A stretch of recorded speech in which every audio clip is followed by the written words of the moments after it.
জামায়াতে ইসলামী ও ছাত্র শিবিরের রাজনীতি নিষিদ্ধ করে স্বরাষ্ট্র মন্ত্রণালয়ের প্রজ্ঞাপন।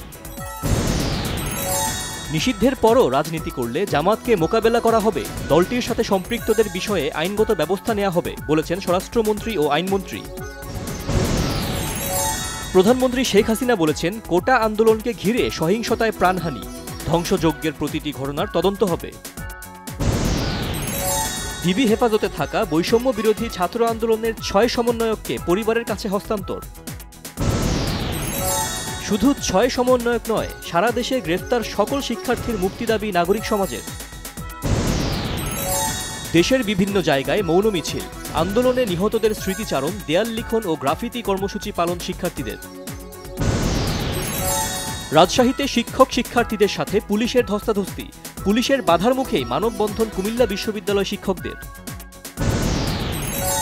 রংপুর বেগম রোকেয়া বিশ্ববিদ্যালয় শিক্ষার্থী আবু সাইদ মৃত্যুর ঘটনায় গ্রেফতার আসামি শিশু মাহিমের ১৩ দিন পর জামিন।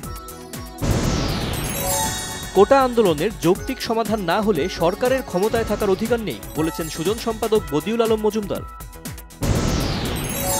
কেবল গণভবন রক্ষা নয়, জননিরাপত্তার জন্য কারফিউ জারি ও সেনা মোতায়েন করা হয়েছে বলেছেন আওয়ামী লীগ সাধারণ সম্পাদক ওবায়দুল কাদের।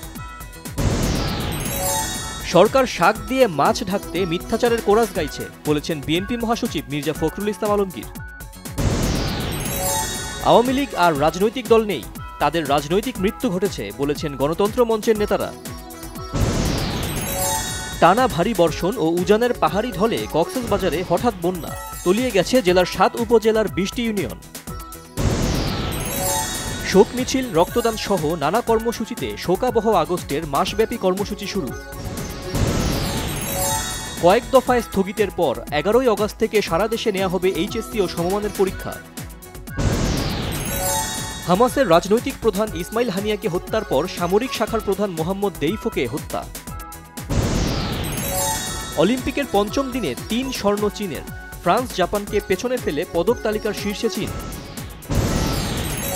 ৩ আগস্ট থেকে মিরপুরে শুরু হবে পাকিস্তানের বিপক্ষে বাংলাদেশের টেস্ট সিরিজের চূড়ান্ত প্রস্তুতি। কোটা সংস্কার আন্দোলনের মধ্যে সোশ্যাল মিডিয়ায় ছড়িয়ে পড়েছে পারসা মাহজাবিনের চলো ভুলে যাই গান। শাফিন আহমেদের সাথে তোলা শৈশবের কয়েকটি ছবি ফেসবুকে পোস্ট করেছেন তার ভাই হামিন আহমেদ।